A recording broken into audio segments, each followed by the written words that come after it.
भगवान राम की कथा परम सुंदर है। करतालिका के समान ताली बजाओ।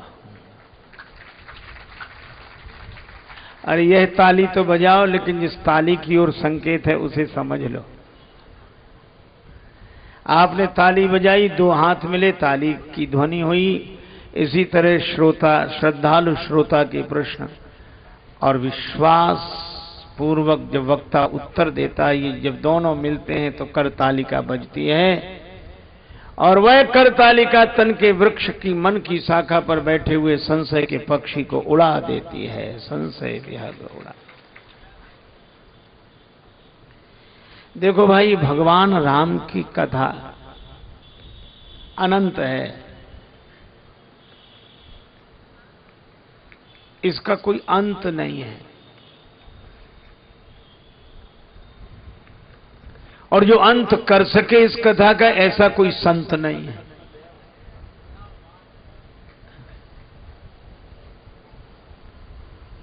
जहां जाए मन तहां लुभाई। जिस प्रसंग में रुक जाओ मन वहीं रम जाता है। पर भगवान राम की लीला से तीन नगरों का संबंध विशेष रूप से श्री अवध, श्री मिथिला और श्री चित्रकूट।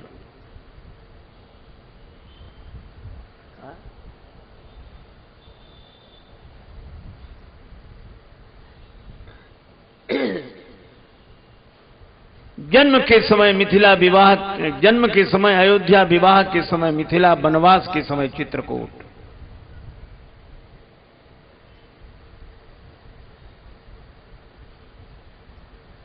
और मुझे लगता है धर्म का पालन अयोध्या में, भक्ति का पालन मिथिला में और प्रेम का पालन चित्रकूट में। भगवान मिथिला से अवध आए, अवध से चित्रकूट। मार्ग में मिला, बड़ा प्रसिद्ध प्रसंग है। ऐसा मिला जिससे भगवान मांग रहे हैं। मांगी मांगी नावन केवट आना। मांगी नावन केवट आना। मांगी नावन केवट आना। मांगी नावन केवट कही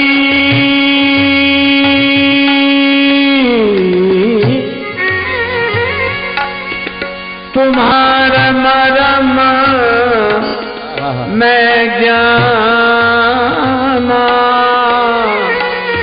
मांगी नावन कही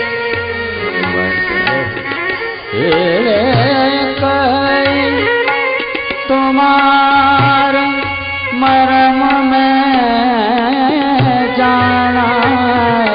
ओ मांगी नावन केवट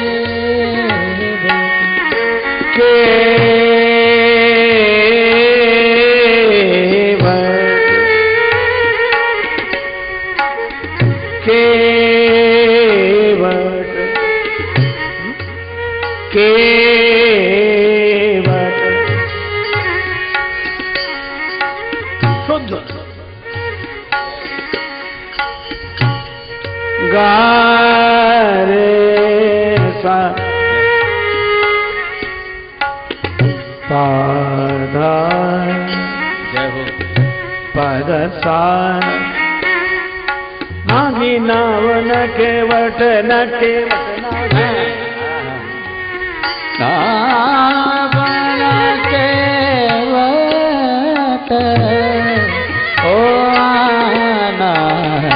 मांगी नावन केवट नावन केवट ना।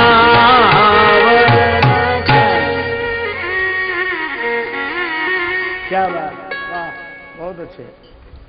भगवान ने नाव मांगी, केवट नहीं आया।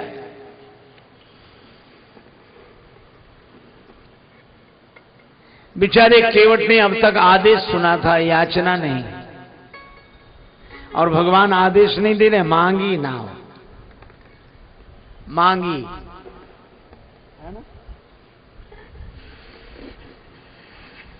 केवट समझ गया कि जिसके मन में श्रमिक के श्रम का इतना मूल्यांकन हो वह नर नहीं हो सकता, नर रूप में नारायण ही हो सकते हैं। कही तुम्हारा मरम मैं जाना। भगवान ने मन ही मन कहा कि जब मरम जान गए तो ले आओ नाव। केवट बोला नहीं लाऊंगा क्योंकि मरम जान लिया है।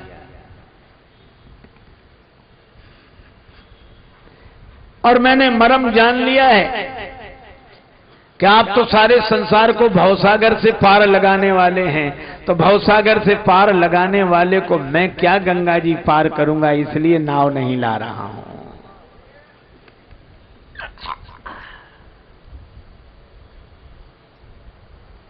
जे सुमरे रजमेरु शिलाकन हो तो अजाकुर बारिद बाढ़े, तुलसी जिनके पद पंकज ते प्रगटी तरनी जो हरे अग गाढ़े, नाम अजामिल से खलकोट अपार नदी भव बूढ़त काढ़े, ते प्रभु या सरिता तरिवे कहा मांगत नाव कगार है ठाड़े। पार करने वाले पार जाने के लिए खड़े हैं। प्रेम नदिया की सदा उल्टी बहे धार, प्रेम नदिया की सदा उल्टी बहे धार। ओ प्रेम नदिया की सदा उल्टी बहे धार, कौन पावे या को पार, प्रेम नदिया की सदा उल्टी बहे धार। कौन पावे या को पार, प्रेम नदिया की सदा उल्टी बहे धार। कौन पावया को पार, प्रेम नदिया की सदा उल्टी बहे धार। केवट बोला मैं आपके बारे में जानता हूं। अब ये बात तो बड़ी खराब है। कैसे? एक अध्यापक ने अपने विद्यार्थी से कहा कि तुम्हारे पिता हमसे 5,000 रुपए उधार लें 3 रुपए प्रति सैकड़ा ब्याज की दर से, तो 6 महीने बाद कितना लौटाएंगे, हिसाब लगा के बताओ। तुम विद्यार्थी हो, मैं तुम्हें गणित पढ़ाता हूं, हिसाब लगा के बताओ। विद्यार्थी बोला सर 1 नया पैसा नहीं। अध्यापक ने कान पकड़ के तमाचा लगाया कि तुझे गणित नहीं आता? क्यों रे तू गणित नहीं जानता? वो बोला मैं तो हिसाब गणित जानता हूं, लेकिन आप मेरे बाप को नहीं जानते। उसने जिसका लिया है दिया है आज तक, जो तुम्हारा ही देगा।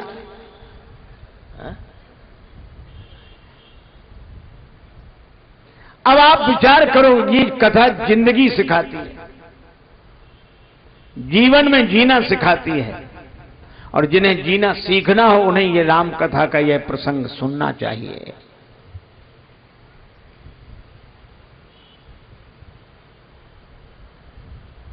राज्य चला गया अयोध्या का।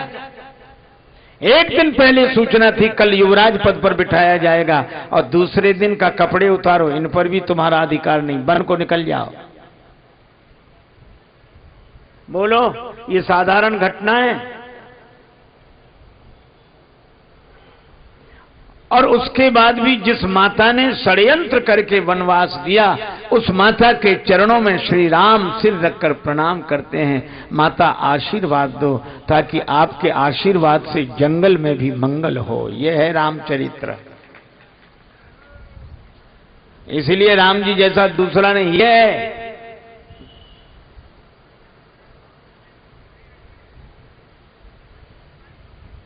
राम जी से किसी ने कहा कि जिसने वन दिया उसको ऐसे प्रणाम। एक आपने नाम सुना होगा, लुकमान हकीम। हकीम लुकमान अपने गुरु के पास बैठे थे, बालक थे। गुरु कुछ लिख रहे थे, तब तक कोई ककड़ी दे गया। सुनना उनके गुरु ने आधी तोड़ के अपने पास रख ली, आधी लुकमान को दी कि लो खाओ। लुकमान आराम से खा गए।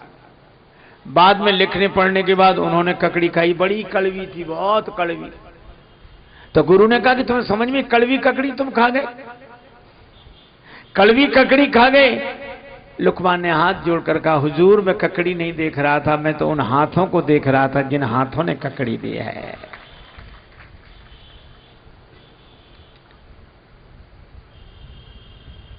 गुरु की आंखों में आंसू आ गए।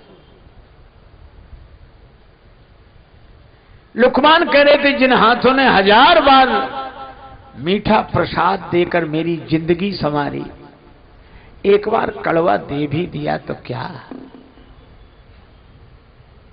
गुरु ने लुकमान के सिर पे हाथ रखा कि हकीमी की दुनिया में तुम्हारा नाम अमर होगा, आज तक अमर नाम है।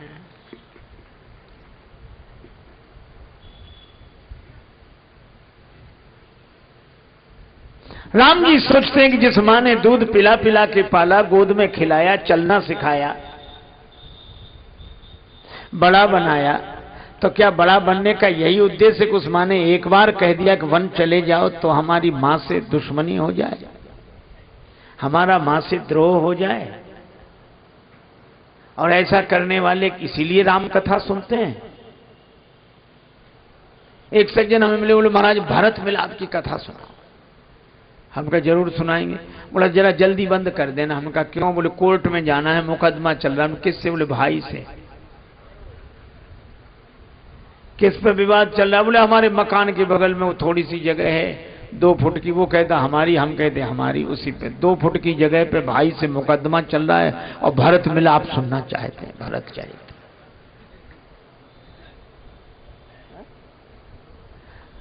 जिंदगी में जिंदगी का राज पाना चाहिए, जिंदगी में जिंदगी को मुस्कुराना चाहिए, और जिंदगी में जिंदगी की शर्त अगर पूरी ना हो तो जिंदगी को जिंदगी से रूठ जाना चाहिए।